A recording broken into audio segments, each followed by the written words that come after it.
اگر ہم ترتیب کے اعتبار سے دیکھیں تو زمین پر انسان پہلے آیا اور قرآن پاک بعد میں آیا. کیوں؟ آخری کلام ہے نا، آخری کلام ہے. تو ترتیب میں انسان پہلے آیا لیکن قرآن پاک بعد میں آیا انسانیت کے لیے. لیکن اگر اس کو ایک اور اینگل سے دیکھیں، یہ قرآن حکیم اتنا اہم معاملہ کہ ترتیب کے برعکس پہلے قرآن پاک کا ذکر پھر تخلیق انسانی کا ذکر ہے. کیوں؟ انسان کا ایک حیوانی وجود ہے، جسمانی وجود، اور ایک اس کا روحانی وجود ہے.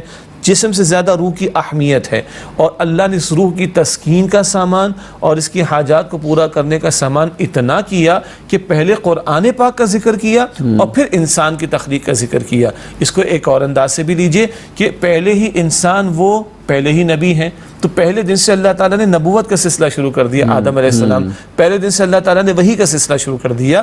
البتہ وحی کا آخری ایڈیشن قرآن کریم ہے، تو اس کی عظمت کو اللہ تعالیٰ نے پہلے بیان فرمایا اور پھر انسان کی تخلیق کا ذکر فرمایا. میں دوبارہ عرض کر دیتا ہوں، انسان پہلے آیا ہے زمین پر، اور کتابیں بھی آئیں، قرآن ترتیب میں بعد میں آیا، مگر یہ اتنا اہم معاملہ ہے کہ اس کا بیان پہلے سکھایا جانا قرآن کا، اور انسانی تخلیق کا ذکر بعد میں ہوا. ایک اور انداز سے بھی جو آپ نے اشارہ کیا کہ سارے انسانوں سے اللہ تعالیٰ نے اپنے رب ہونے کا اقرار کروا لیا تھا عالم ارواح میں. عالم ارواح اس کا مطلب ہے کہ ہر آدمی جو ہے وہ مسلمان پیدا ہوتا ہے. جی، حدیث بخاری شریف میں یہ الستو بربکم کا جو یہ معاملہ ہے، اس سے تو یہ لگتا ہے ہر آدمی مسلمان پیدا ہوتا ہے. جی، اب اس میں تھوڑی وضاحت چاہیے ہوگی کہ الستو بربکم یہ کیا ہے. سورۃ الاعراف آیت نمبر 172، اللہ تعالیٰ نے سارے انسانوں کو کھڑا کیا ہے، تفصیل حدیث میں ان کی روحوں کو پیدا کیا اور ان سے اپنے رب ہونے کا اقرار یوں کروا، الستو بربکم، کیا میں تمہارا رب نہیں ہوں؟ قالوا بلا، سب نے کہا اللہ تو ہمارا رب ہے.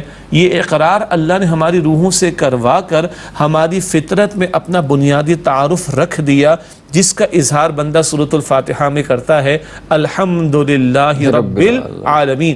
اس رب کے بارے میں پہلا اقرار کیا کرتا ہے بندہ؟ رب العالمین، وہ تمام جہان والوں کا رب ہے. یہ ہماری فطرت میں اللہ کا تعارف بلٹ ان ہے. ہاں، غفلت کی وجہ سے، برے ماحول کے اثرات کی وجہ سے وہ تعارف کہیں دب جاتا ہے. تو پیغمبر آتے رہے، اب آخری پیغمبر نبی اکرم صلی اللہ علیہ وسلم، کتابیں آتی رہیں، آخری کتاب قرآن حکیم. کتاب اور صاحب کتاب وہ متوجہ کرتے تھے تمہارا کوئی رب ہے، اور اگر کسی کے دل میں طلب ہو ہدایت کی اور وہ تعصب میں مبتلا نہ ہو تو وہ ہدایت پا لیتا ہے. اور وہ جو آپ نے فرمایا کہ ہر شخص مسلمان ہوتا ہے، جی ہاں، حدیث بخاری شریف میں ہر بچہ فطرت پر پیدا ہوتا ہے، توحید پر. ہر بچہ فطرت پر پیدا ہوتا ہے. اس کے ماں باپ اس کو یہودی، نصرانی یا مجوسی یعنی مشرک بناتے ہیں. ماں باپ کا بڑا رول ہے. بچہ فطرت لے کر آتا ہے سلامت توحید، ماں باپ اس کو یہودی، نصرانی یا مشرک بنا ڈالتے ہیں.